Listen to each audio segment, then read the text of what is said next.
Welcome to this explainer on bounded autonomy. We're keeping this strictly developer to developer today. If you're making the jump from building simple chat wrappers to architecting actual production-grade AI agents, you're in the right place. We are skipping the whole AGI is taking over hype.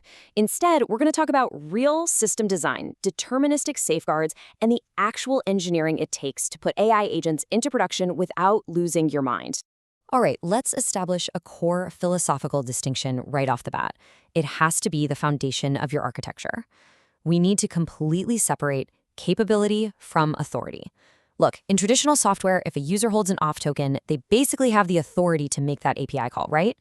But in agentic systems, it's totally different.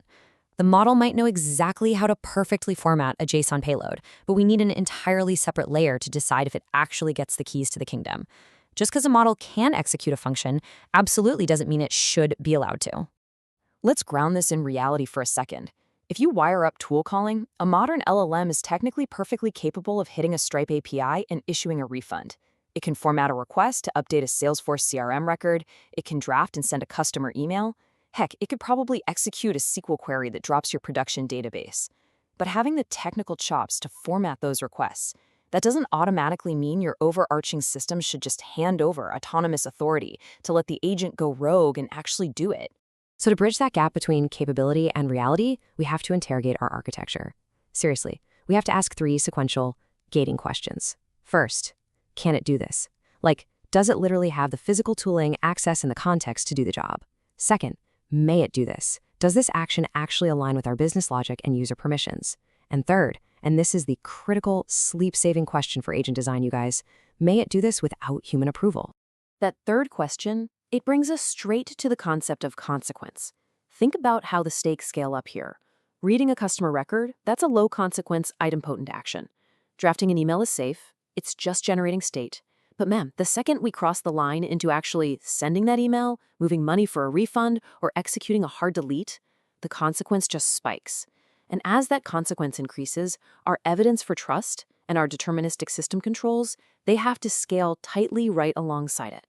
Okay, let's look at this through the lens of an autonomy ladder, using a super common but high-stakes scenario, an e-commerce refund API where a customer wants their money back. Down at level 0, the agent is read-only. It inspects the order context, but changes absolutely no state. Step it up to level 1, and now it's in draft mode. It proposes the refund, but a human reviews it. Level 2, that's bounded execution.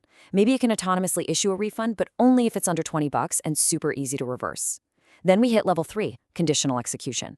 The agent auto-refunds only if deterministic conditions, like a damaged item tag, actually pass our policy engine. And finally, level 4 is delegated execution.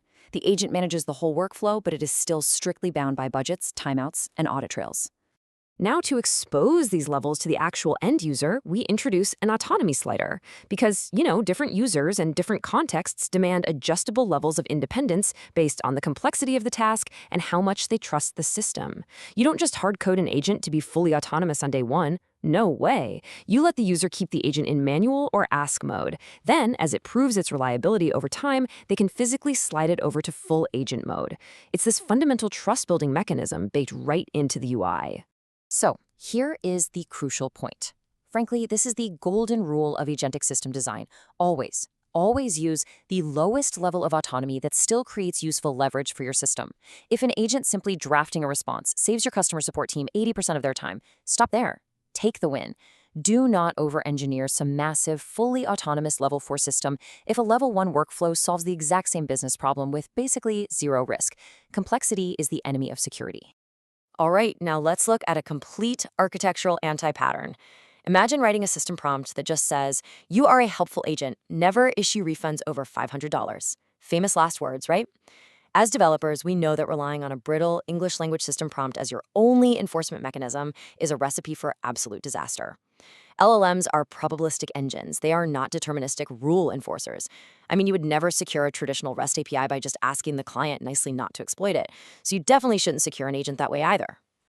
Instead of just crossing our fingers and prompting, we have to engineer hard constraints. High consequence limits must live completely outside the model's discretion. We use the principle of least privilege and highly narrow tools. If the business policy says no refunds over $500, the actual tool the agent calls should physically reject any parameter over $500.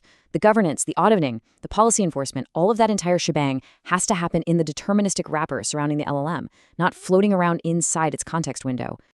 When we actually translate this into Python code, we implement what's called a human in the loop, or HITL, escalation gate. This acts as a hard safety valve.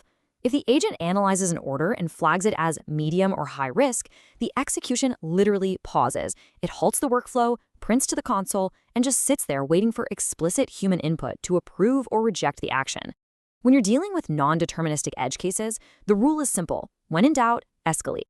And that leads us to the true architecture of trust for production agents. Let's break it down. The model merely proposes an action. The system architecture validates that proposal. Role-based permissions constrain what's actually possible. Deterministic policy engines decide whether the action ultimately executes. And throughout all of this, every single step, the human owner remains fully accountable for the outcome. Because at the end of the day, the agent is a worker. It is not the boss.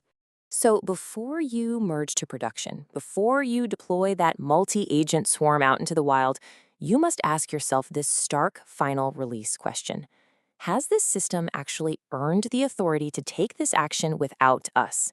Listen, authority isn't granted just because your code compiles or because the model you're using is really smart. Authority is earned. It's earned through rigorous logging, auditing, graceful failure handling, and proven consistency over time. Because ultimately, while the LLM provides the intelligence, the reasoning, parsing unstructured data, the dynamic problem-solving magic, the actual reliability of your product comes entirely from the strict architecture you build around it. So, as you go back to your IDE today, I want you to ask yourself, are you just prompting a model to be careful, or are you engineering a system that makes it practically impossible for the model to be dangerous?